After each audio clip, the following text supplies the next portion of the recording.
सत्संग जी, प्रेम से कहना।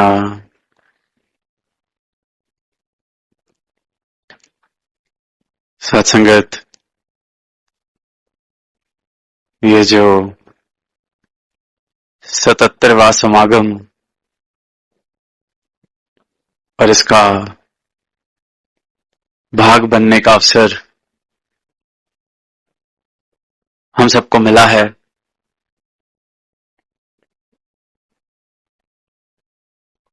रहमतों की ये जो बरसात, इसे अपने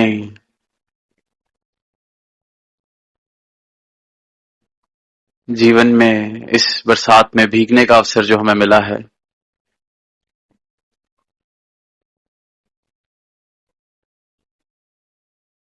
ये जो एक सीमित सा जीवन, सीमित सी हस्ती, उसका ये विशाल रूप जिसका विस्तार असीम है, उस सीमित सी हस्ती को भी ये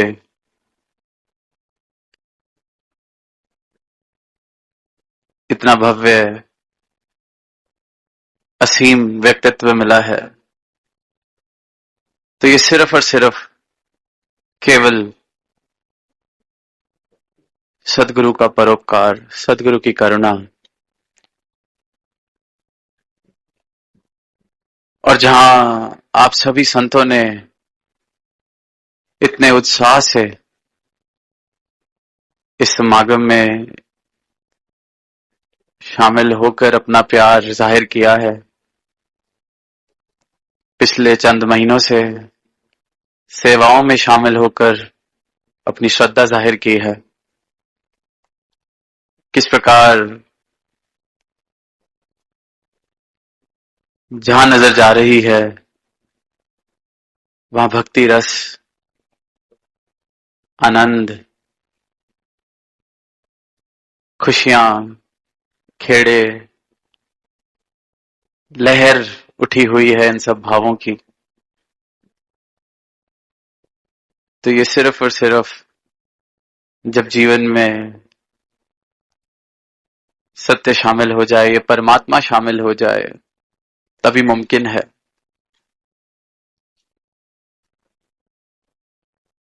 एक एक महापुरुष, एक एक संत, एक एक बच्चा दिल के भाव रख के जा रहा है, और वो भाव इस प्रकार के पूरा का पूरा जीवन बदल सकते हैं अगर किसी के घट में, किसी के जीवन में वो शब्द उतर जाएं। क्योंकि वो शब्द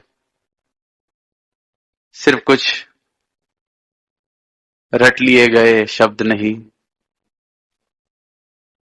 वो जीवन बोल रहा है, वो जिंदा शब्द है। क्योंकि वो शब्द इस आत्मा से, इस परमात्मा का जब मिलन हुआ, तो उसकी खुशी का इजहार, उस मिलन का इजहार करते हुए शब्द हैं। और निरंतर हर एक संत ने विस्तार, इस असीम की ओर विस्तार किस प्रकार किया जा सकता है, या इस विस्तार से मतलब क्या है, अपने अनेक सुंदर भाव सबने रखे, हम सबने श्रवण किए, और शुरुआत सबने यही कि सदगुरु के चरणों के द्वारा जब ये भक्ति जीवन में आती है, ये ब्रह्म ज्ञान जीवन में आता है, इस परमात्मा के दर्शन जब मुझे हो जाते हैं, तो वो पहली सीढ़ी, इस परमात्मा को जब मैं जान लेता हूं, देख लेता हूं, तो ये शुरुआत होती है। तो दास भी यही सोच रहा था कि सही मायनों में देखा जाए कि अगर ये विस्तार करना है असीम की ओर, तो इसका रास्ता स्वार्थ से गुजरता है। इस विस्तार की ओर अगर जाना है तो पहले स्वार्थ।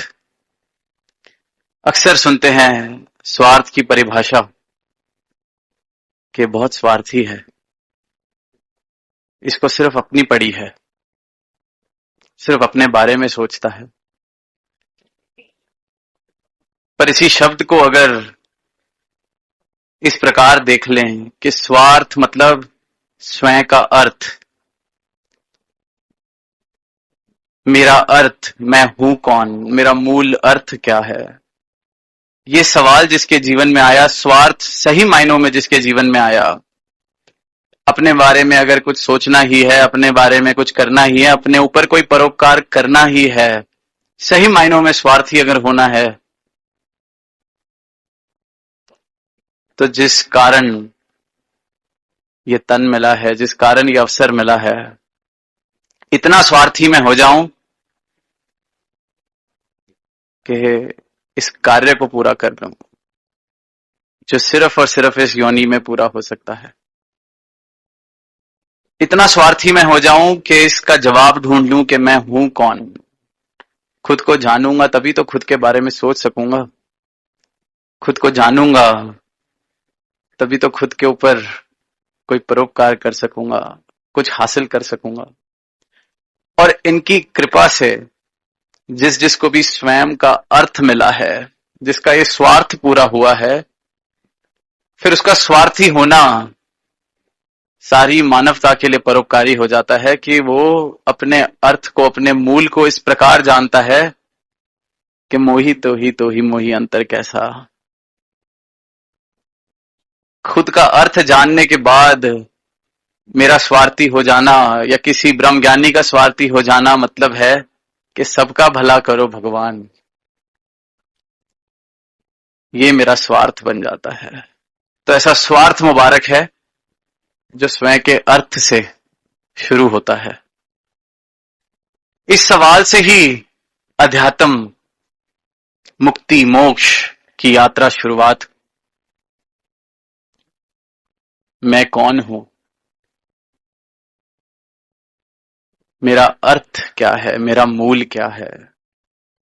गौतम बुद्ध का जीवन देखते हैं, जब पैदा हुए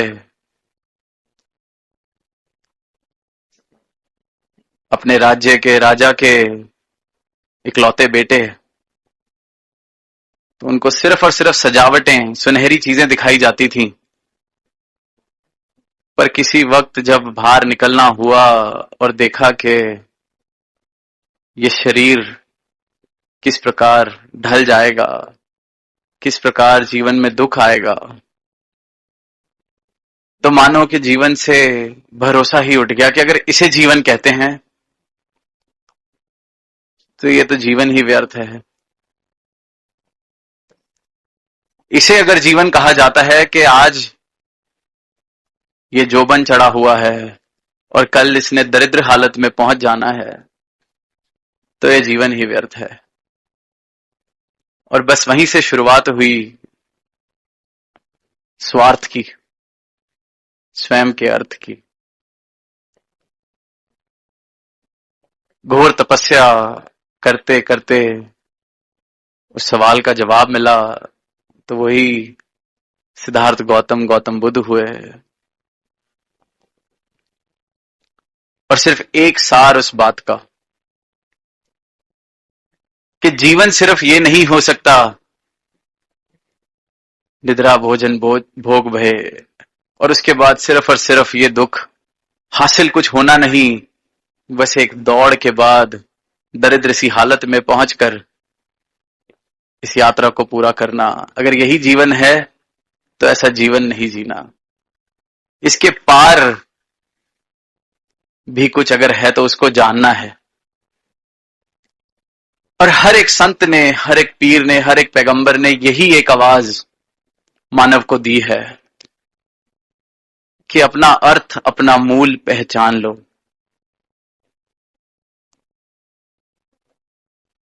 ये जो निद्रा की अवस्था में जीवन जिया जा रहा है, इस निद्रा से जागृति की ओर विस्तार करो। क्योंकि निद्रा में जो जीवन जिया जा रहा है उसमें हासिल कुछ नहीं होना। जितना हासिल करने का प्रयास किया जाएगा उतना ही दरिद्र खुद को पाया जाता है। कुछ हासिल नहीं लगना। वो जो शेर की पंक्तियां आती हैं कि उम्रे दराज मांग के लाई थी 4 दिन, 2 आरजू में गुजर गए 2 इंतजार में। कि 4 दिन के इस जीवन में 2 दिन आरजू में गुजर गए, आकांक्षाओं में गुजर गए, मांग में गुजर गए, और 2 दिन इंतजार में। और जब नजर घुमा के देखते हैं तो हर एक इंसान की ये हालत, हर एक जीवन इसी प्रकार निद्रा में चल रहा है। 2 दिन आरजू में, 2 दिन इंतजार में। जो आरजू कर रहा है, अगर जिस चीज की आरजू, जिस चीज की आकांक्षा वो हासिल हो जाए तो भी कुछ हाथ पल्ले लगता नहीं, तो भी व्यर्थ सा ही महसूस होता है, तो भी दरिद्र महसूस करता है। और हासिल ना हो तो वो जीवन इंतजार में दरिद्र हालत में पहुंच जाता है। 2 दिन आरजू में, 2 दिन इंतजार में। हर किसी के जीवन की यही कहानी, और इंसान निद्रा की अवस्था में यही जीवन जिए जा रहा है, जिए जा रहा है, जिए जा रहा है। और फिर वहीं सदगुरु आवाज दे रहे हैं कि निद्रा से जागृति की ओर विस्तार करा जाए। जाग कर अपनी इस हालत को देख लो, अपने इस जीवन को देख लो। जिस जिस चीज की आरजू की अगर वो मिल भी गया तो क्या आज कुछ हाल बेहतर है? और जिसकी आरजू नहीं की तो उसका भी कुछ मिल गया, उससे भी लगाव अगर इतना ज्यादा हो गया, उसने भी क्या दिया? इंतजार है कि कुछ मिल जाएगा। वो अगर मिल भी जाता है, वो जो बड़ा पुराना एक फिल्म का गाना कि ये दुनिया अगर मिल भी जाए तो क्या है। जिस जिसको मिली है उसने भी यही कहा कि मिल भी गई तो क्या है। जिसको नहीं मिली वो इंतजार में है, शायद हार के कह देता है कि चलो मिल भी जाती तो क्या है, जान के पर नहीं कह रहा। और वहीं सदगुरु कह रहे हैं विस्तार अगर करना है तो निद्रा से जागृति की ओर का विस्तार। बहुत जी लिए सोते सोते, बहुत जी लिए, अब जागृति, जागो।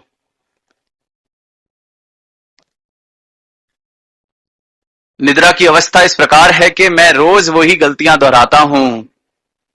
आसपास हर एक इंसान वो गलती दोहराता है, वही जीवन जी रहा है, पर हम में से कोई भी उस चीज को देखकर बदल नहीं पा रहा, क्योंकि उसकी व्यर्थता का एहसास मुझे नहीं हो रहा है। और जब ये बात समझ में आने लगती है कि हासिल क्या हुआ, सिकंदर की मैं बात कर देता हूं, कह देता हूं, पर हासिल क्या हुआ? तो फिर वही बात कि उम्रे दराज मांग के लाई थी 4 दिन। या तो आरजू कर रहे हैं, इंतजार, हासिल कुछ नहीं। और निद्रा और जागृति में सिर्फ यही फर्क है कि निद्रा का जीवन मैं खुद को जाने बिना जी रहा हूं। जब तक मुझे मेरे मूल स्वरूप की पहचान ना हो जाए,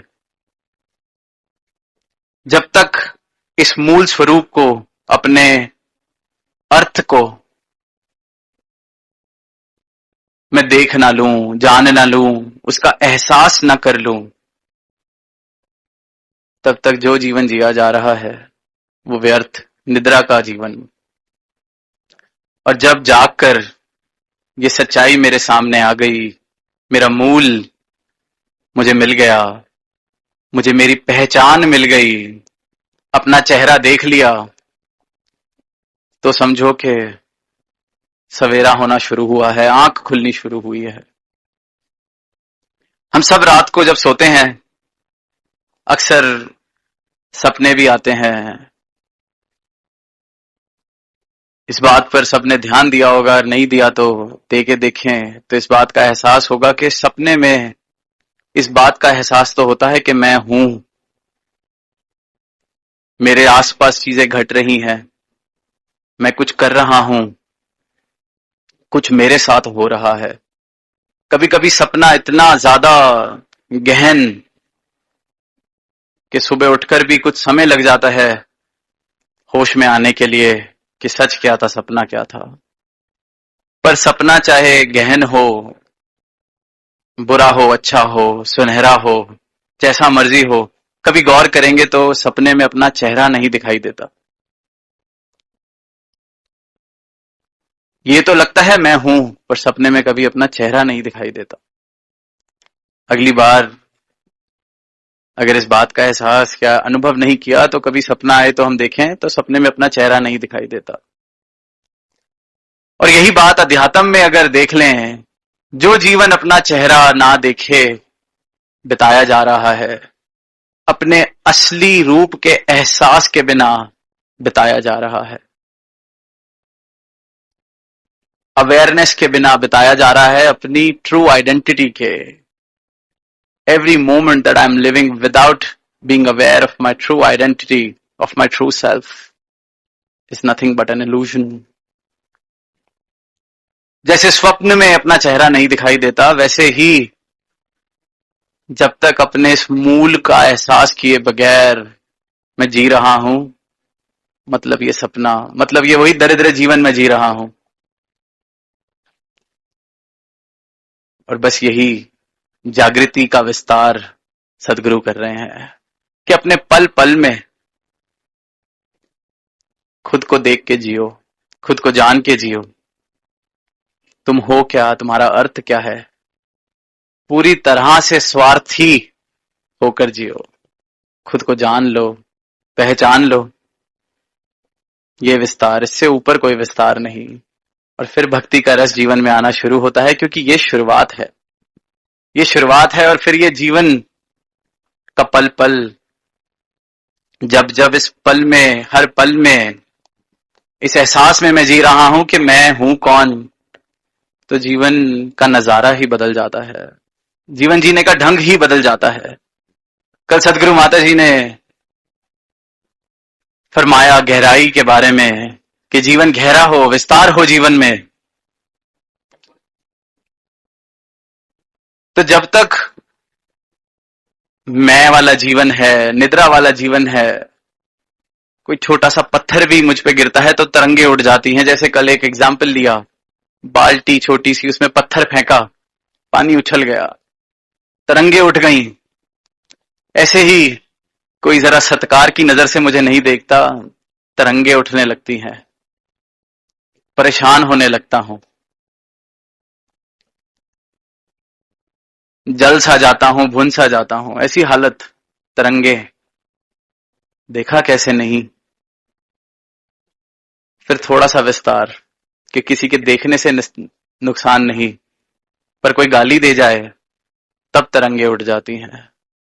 फिर उसके पार का विस्तार कि कोई गाली दे गया तब भी कोई बात नहीं, पर कोई अपना गाली दे जाए, अपना कोई मुझे मूर्ख कह दे, फिर तरंगे उठ जाती हैं। तो सदगुरु माता जी ने कहा विस्तार, सागर गहरा है इसलिए शांत है। क्या तरंगे उठे वहां, तो इतना विस्तार में होता, मेरे जीवन में होता चला जाए। आज बाल्टी जितना मेरा व्यक्तित्व है, तो बाल्टी से स्विमिंग पूल जितना सफर में करूं, फिर नदी, फिर तालाब, फिर गहराई सागर की प्राप्त हो। और सदगुरु माता जी ने ये नहीं कहा कि विस्तार समुद्र की गहराई की ओर, इन्होंने आदेश दिया है, उपदेश दिया है विस्तार असीम की ओर। तो रुकना नहीं, क्योंकि जीवन नहीं रुकता, जीवन ने चलते जाना है। अपनी दिशा में इनके अनुसार कर लूं तो जीवन सिर्फ असीम की ओर विस्तार करेगा। दास ने कुछ समय पहले वो जो भाव, जो बाबा जी अपनी विचार में कहते थे कि जीवन में किसी की बात को पत्थर पर लकीर की तरह नहीं, पानी पे लकीर की तरह लिया जाए, तो मन में वही भाव आए कि अगर मेरा जीवन की अवस्था यही है कि अभी पत्थर पर लकीर, माफ नहीं कर पाता, भूल नहीं पाता, पानी तक पहुंचना मुश्किल लग रहा है कि पानी पर लकीर वाला जीवन कैसे मिले, तो पहले रेत पर लकीर की तरह पहुंच जाऊं, इतनी भी पक्की लकीर ना हो जाए कि कोई माफी मांग ले मैं माफ ना कर पाऊं, कम से कम उस जगह कि रेत पे लकीर, किसी ने माफी मांगी, पानी पड़ गया तो वो लकीर मिट गई, और वहीं से फिर मेरा विस्तार धीरे धीरे पानी पर लकीर की तरह, वही जैसे पानी पर लकीर लगाने की कोशिश की जाए, बनते बनते साथ ही मिटती जाती है। और फिर ये ऐसी कृपा करें कि असीम की ओर मेरा विस्तार हो जाए कि हवा पर लकीर पड़ती ही नहीं, पानी जितनी लकीर भी ना पड़े। अब ये तभी हो सकता है जब खुद का बोध हो जाए, मैं हूं कौन ये पता चल जाए, क्या अस्तित्व है मेरा मुझे पता चल जाए, तभी फिर सीमित दायरों से जीवन असीम की ओर बढ़ना शुरू हो जाता है। कहना बहुत आसान है, दोहराना बहुत आसान है, पर दोहरा देना, कह देना, रट लेना, पढ़ लेना, वो मेरी नॉलेज बैंक को जरूर डिस्प्ले कर सकता है, उसको याद जरूर कहा जा सकता है, पर समझ तब तक नहीं कहा जा सकता जब तक इस भाव को जी ना लिया जाए। मैंने कह दिया हम ब्रह्मास्मि, मैं ब्रह्म हूं। बहुत ज्ञानियों ने यह बात कही, बहुत ज्ञानियों ने, पर जी कितनों ने? जिसने जी ली फिर उसके जीवन की भाव दशा कुछ इस प्रकार हो जाती है कि अहम ब्रह्मास्मि का एहसास जब हुआ तो फिर अहम खत्म हो जाता है। जब ब्रह्म मिल गया, ब्रह्मास्मि पता चल गया कि मैं ब्रह्म हूं, तो अब मैंने रहकर करना क्या है, फिर ये ब्रह्म ही ब्रह्म है। ये भाव दशा उसकी जिसने इसको जी लिया, और जिसने ज्ञानी बनकर इसको पढ़ लिया, बुद्धि के तल पर समझ लिया, उसकी भाव दशा कुछ इस प्रकार हो जाती है कि अहम ब्रह्मास्मि में अहम पर जोर ज्यादा हो जाता है। बहुत ज्ञानी आए फिर दुनिया में ही ज्ञान बांट रहे हैं हम ब्रह्मास्मि, क्योंकि वो तो पता चल गया कि अब अहंकार की सीमा सारी खत्म, कि मैं तो ब्रह्म हूं। तो फिर ब्रह्म तो जितना मर्जी अहंकार करे, विस्तार उल्टा हो गया, दुर्गति की तरफ विस्तार होना शुरू हो गया। तो कहा सुनी, दोहरा देना, कह देना, कोई पैमाना नहीं, जी लेना, अनुभव कर लेना, इसको हासिल कर लेना, तो मेरा विस्तार कहने सुनने से जीने की ओर हो जाए, दोहराने से समझ की ओर मेरा विस्तार हो जाए, बातों से अनुभव की ओर मेरा विस्तार हो जाए, तो विस्तार मुबारक है। तो फिर मेरी भक्ति का रस जब जीवन में घुलने लगता है, तो फिर ऐसे भाव भी समझ आने लगते हैं कि क्यों शास्त्रों में कहा गया, बड़े बड़े भक्तों ने कहा गया कि भक्ति का फल भक्ति। कितनी बार सुनते हैं भक्ति का फल भक्ति, कि भक्ति में 2 पल भी अगर सही मायने से किसी ने बिताए तो वो 2 पल ही उस भक्ति का फल है। क्योंकि जो अमृत रस, जो भक्ति का प्रेम रस उन 2 पलों में मिलता है, जिसने भी चखा है, फिर दुनियावी कोई और फल के साथ उसका नापतोल किया नहीं जा सकता। मिल भी जाए तो कहेंगे कि क्या ये आप पत्थर को सोने से तोलते हो। दुनिया के सारे सुख साधन एक तरफ, और वो प्रेमा भक्ति के 2 पल भी किसी ने अगर सही मायनों में एहसास किया है भक्ति के रस का, ये आप सब जो यहां जिस आनंद का हम एहसास कर रहे हैं इनकी कृपा से, ये आनंद का एहसास ही अपने आप में फल है। जिसने भी भक्ति को साधन की तरह देखा है, उसके जीवन में जरूर ये सवाल आते हैं, और अधिकतर इंसान धर्म को और परमात्मा को एक साधन की तरह जीवन में शामिल करना चाहता है। We often bring devotion and the almighty in our lives, as a means to an end. It's a vehicle for me to reach a destination. It's a means to an end. And when the end is not fulfilled, I'm filled with the questions whether the path that I've chosen is the right one or not. Whether the God that I'm worshipping is the right one or not. Because the intent was to use devotion in Almighty as a means. But true devotion is the mean and is the end. भक्ति खुद ही साधन भी है और भक्ति खुद ही साध्य भी है. रास्ता भी यही, मंजिल भी यही, भक्ति का फल भक्ति. तो मेरी भक्ति का ये विस्तार हो जाए. अगर अभी भी जीवन में परमात्मा इसलिए है कि कहीं कुछ हासिल करना है, सहारा है, सिर्फ एक सहारा है. कहीं पहुंचने के लिए एक वाहन में बैठे हैं, जाना तो कहीं और है. चाहिए तो कोठी, गाड़ी, बंगला. मेहनत नहीं करते, नौकरी नहीं करते, परमात्मा को साथ लेते हैं. तो फिर परमात्मा मेरे लिए एक साधन है. परमात्मा से मेरा कोई लेना देना नहीं. क्योंकि जब कोई चीज साधन होती है तो जब वो अपनी मंजिल पर पहुंचा देती है, अक्सर हम फिर उस साधन को छोड़ देते हैं. क्योंकि रास्ता उतना ही था. और वो अगर साधन मुझे मंजिल तक ना पहुंचाए तो फिर साधन कोई और इंसान बदल लेता है कि परमात्मा ये वाला नहीं पहुंचा रहा तो कोई युक्ति में कमी है, तरीका बदल लेते हैं. तो भक्ति सही मायनों में भक्ति तभी है जब इस भक्ति को साधन की तरह नहीं, इस भक्ति के रस के लिए किया जाए. भक्ति का रस ही इस भक्ति का फल है. और जिसने भी आप संतों ने प्राप्त किया है, यही आवाज सारी मानवता को दे रहे हैं कि ये प्रेमा भक्ति के दो पल भी,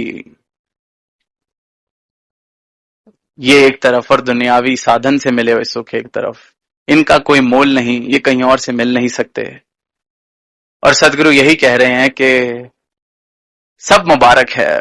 बड़ी से बड़ी गाड़ी मुबारक है, बड़ी से बड़ी नौकरी, बड़ी से बड़ा पद मुबारक है, पर प्रेमा भक्ति का रस जीवन में आ जाए, भक्ति का रस जीवन में आ जाए, तो फिर जीवन उस दरिद्र हालत में नहीं पहुंचेगा. जीवन फिर उस हाल पर नहीं पहुंच जाएगा कि उम्र दराज मांग के लाई थी 4 दिन. वही 2 दिन की मांगे, 2 दिन का इंतजार, यही कहानी बन के नहीं रह जाएगी.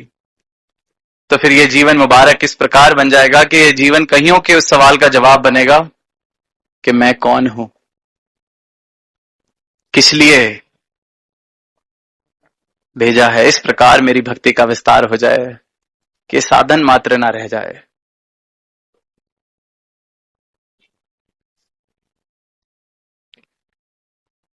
साधन मात्र ना रह जाए, याद मात्र ना रह जाए, जीवन अनुभव बन जाए. एक छोटी सी कहानी, बड़ी पुरानी, शास्त्रों में भी जिक्र, पुरातन जिक्र इसका होता रहा कि एक इंसान, बहुत धन संपत्ति जिसके पास,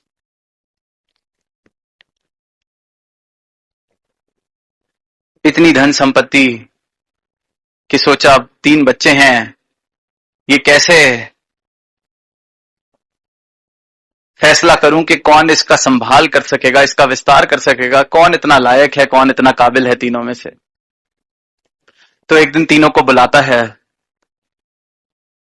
और एक एक पोटली तीनों को देता है और कहता है कि मैं चंद वर्षों के लिए एक तीर्थ यात्रा पर जा रहा हूं, 4 या 5 वर्ष बाद लौटूंगा, और इस पोटली में जो तुम तीनों को मैंने दी है बीज हैं, और जब मैं वापस आऊं तो तुमने मुझे ये बीज वापस करने हैं और बड़े ध्यान से इनकी संभाल करना और मुझे यही बीज लौटाना, क्योंकि इन पर बहुत कुछ निर्भर करता है.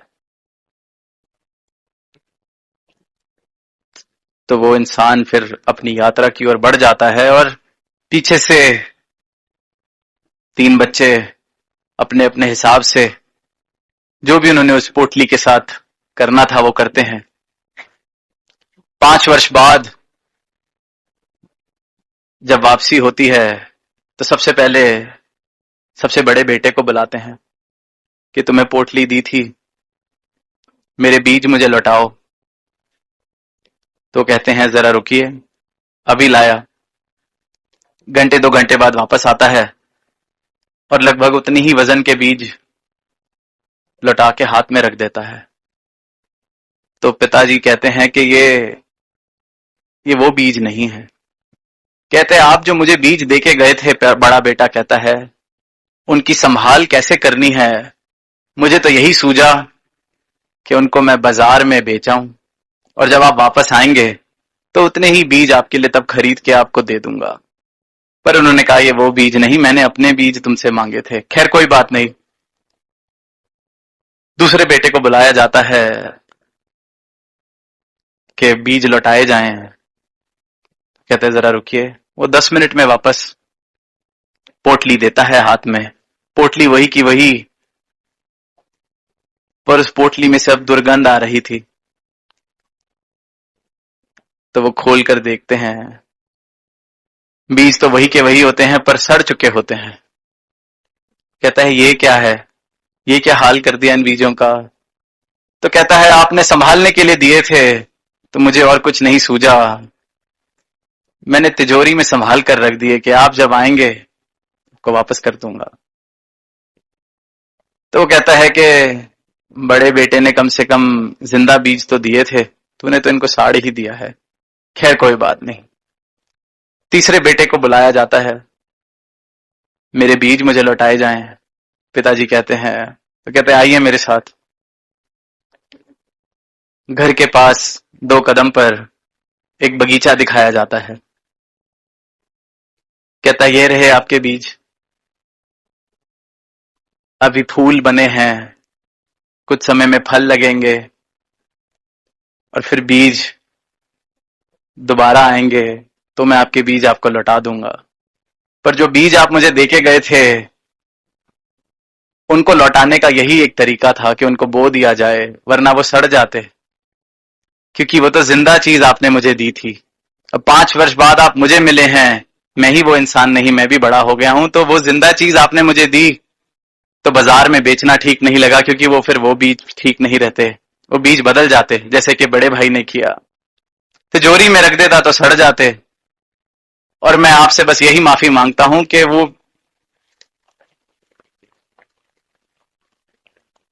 यही एक माफी कि ये वो के वो बीज नहीं और उतने नहीं, लाख गुना बीज हो गए, लेकिन ये बीज अपनी यात्रा में विस्तार कर रहा है। वो मैंने बोया, वो पौधा बना, फूल खिले, अब फल बनेगा और लाखों की तादाद में मैं आपको वो बीज वापस करूंगा। तो ये जो विस्तार है ये पल पल हो रहा है। जिंदा है, ये जीवन है तो ये चलता हुआ है।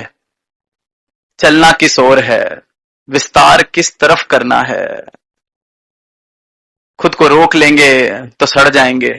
पानी गंदा, रुका हुआ पानी गंदा हो जाता है। संसार में बेचाएंगे तो जिस मूल के लिए मिला था, परमात्मा ने जैसा का जैसा भेजा था, वैसा परमात्मा को लौटेंगे कैसे। एक ही तरीका है, विस्तार असीम की ओर, इनके चरणों में खुद को समर्पित कर दिया जाए। फिर वो पौधा बनाए, पेड़ बनाए, वापस फल, फिर वापस बीज। विस्तार ही विस्तार है। इस कुदरत में, इस कादर ने जो कुदरत बनाई है उसके भी हर कोने में विस्तार देखने को मिलता है। मानव ने किस ओर विस्तार करना है, किस तरफ बढ़ना है, इसी सवाल का जवाब सतगुरु अपने ब्रह्म ज्ञान से दे रहे हैं, अपने उपदेशों से दे रहे हैं कि ये चुनाव है। विस्तार दुर्गति की तरफ भी किया जा सकता है, पतन की तरफ भी किया जा सकता है, या फिर इस रूप में किया जा सकता है कि मुट्ठी भर बीज मिले और लाखों वापस किए। जैसे हजूर कहते हैं कि ये दुनिया जैसी आई है, जिस दुनिया में जैसे आए हैं इससे बेहतर इसको करके जाएं, ऐसा मेरे जीवन का विस्तार हो सके।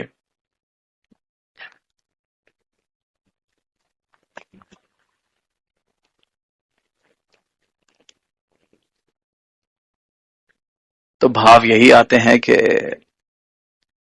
मानव सुन तो ये बात रहा है, हम भी सुन रहे हैं, दोहरा रहे हैं, पर कहीं मेरी जीवन, मेरी अवस्था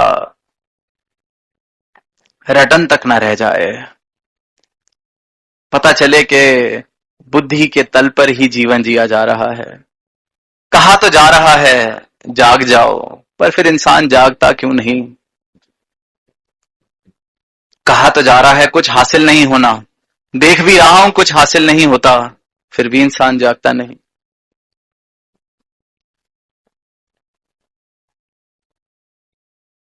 कहा जाता है कि इंसान वैसे तो खुद को बड़ा तार्किक मानता है, पर कुछ कुछ चीजें वो बिल्कुल तर्क से उल्टी करता है।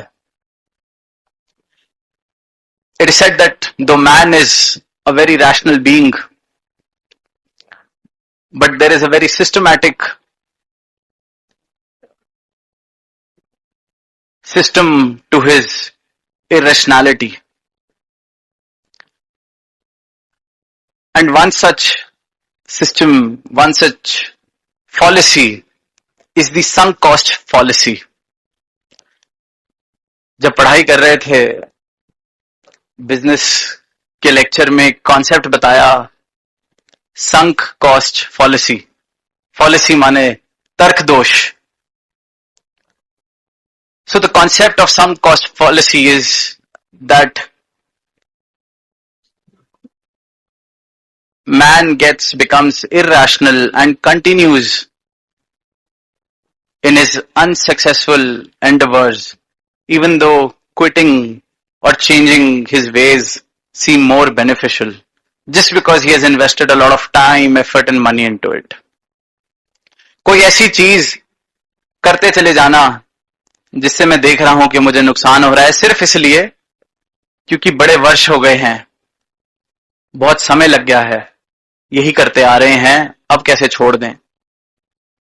तो जब पढ़ा तो उन्होंने यही बताया कि अक्सर कोई गलत डिसीजन जब कोई अपने व्यापार में ले लेता है तो उस गलती से वापस नहीं मुड़ता, क्योंकि कहता है अब इतना पैसा लग गया है, अब कैसे मुड़े। जबकि और पैसा वो डालता है तो वो पैसा डूबता ही रहता है। sunk cost fallacy. Just because I've invested so much, how can I not continue? Because I've invested so much time, resources, and now if I continue, I'm incurring even further losses. तो ये तो इसकी business application, वहीं इंसानों पर भी वो पूरी की पूरी बात बैठती है। और बड़े सरल से एग्जाम्पल में कहा कि कभी बाहर से खाना मंगाया, अब पेट तो भर गया है, पर इंसान कहता है कि पैसे खर्च के खाना मंगाया है, खा ही लेते हैं, पैसे वेस्ट हो जाएंगे। पेट खराब करना मंजूर है, अगले दिन खाना नहीं मंजूर या बांटना मंजूर नहीं, पैसे वेस्ट हो जाएंगे। तो इंसान यही करता है। फिर एक और बड़ा सरल सा उदाहरण, पिक्चर देखने गए, आधे घंटे में लगा कि बहुत ही खराब पिक्चर है, 2 घंटे बर्बाद हो जाएंगे, पर कहता है चलो 100 रुपए की टिकट खरीदी है, 100 रुपए खराब हो जाएंगे, तो इसलिए 2 घंटे खराब करने मंजूर हैं। तो कहते हैं इंसान चाहे जितना भी तार्किक है, पर उसके तर्क में कहीं अद्भुत से दोष हैं, जिसमें से एक दोष संक कॉस्ट फॉलिसी। इंसान रिश्तों में भी हम कई बार देखते हैं कि अब इतने वर्ष तो हो गए, अब कुछ और कैसे किया जाए, थोड़ा दुख और सह लेंगे। संक कॉस्ट पॉलिसी 10 साल से ऐसे ही चलता आ रहा है, अब 10 साल लगा दिए हैं, कोई बात नहीं,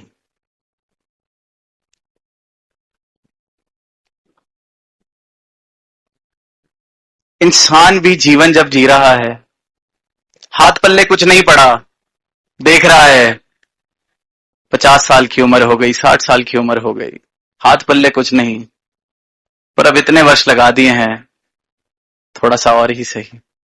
पता है जिस रास्ते चलता आ रहा हूं, जैसा जीवन जीता आ रहा हूं, कुछ हासिल करके भी हासिल नहीं हुआ है, पर अब इतने वर्ष लगा दिए हैं, अब तौर तरीके कैसे बदले हैं। परमात्मा को एक सीमित से रूप में देखता आ रहा हूं, देखा भी नहीं, जानता भी नहीं, परमात्मा परमात्मा करता आ रहा हूं, पर अब कोई सच की आवाज दे रहा है, पर अब इतने वर्ष लगा दिए हैं, अब तौर तरीके कैसे बदले हैं, इतने वर्ष लगा दिए हैं।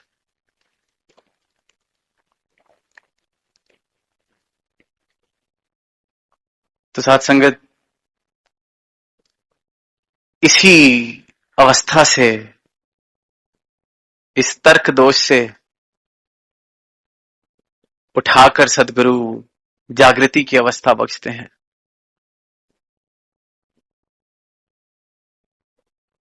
जैसा जीवन चलता आ रहा है, अगर ऐसे ही जीते रहे तो ये जीवन की बाजी हार जाओगे।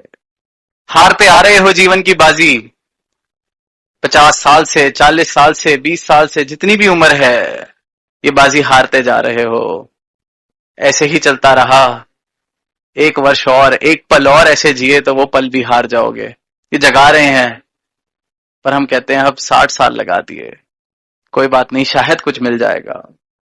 बस ये जीवन की बाजी हारने से हर एक मानव को बचाने आए हैं। हम कहीं किसी तर्क दोष में न फंस जाएं, अपना विस्तार इस रूप में कर सकें कि वाकई ही जो भक्ति और भक्ति का रस मिला है, मेरा विस्तार इस रूप से हो सके, मेरे जीवन का विस्तार इस रूप से हो सके कि अरे मेरी भक्ति साधन बन के ना रह जाए, मेरी भक्ति संपूर्ण रूप में प्रेम, अनुराग, प्रेम का रस, भक्ति का फल, सिर्फ और सिर्फ भक्ति, ऐसा विस्तार मेरी भक्ति का हो पाए। इन्हीं भावों से दास इजाजत लेना चाहेगा और यही अरदास सदगुरु माता जी के चरणों में कि दूर दूर से सारे संत पहुंचे हैं यहाँ, और जितने पहुंचे हैं उससे भी कहीं गुना आपके संत अपने अपने घरों से निरंकार रूप में आप जी के साथ अपनी तार जोड़े बैठे हैं। तो आज अपने लिए और सारी ही साथ संगत के लिए यही अरदास जो शहनशाह जी ने अवतार वाणी में लिखी कि जब तक सावित साने मेरे, तोड़ निभे ये प्रीत तेरी, प्रेम से कहना।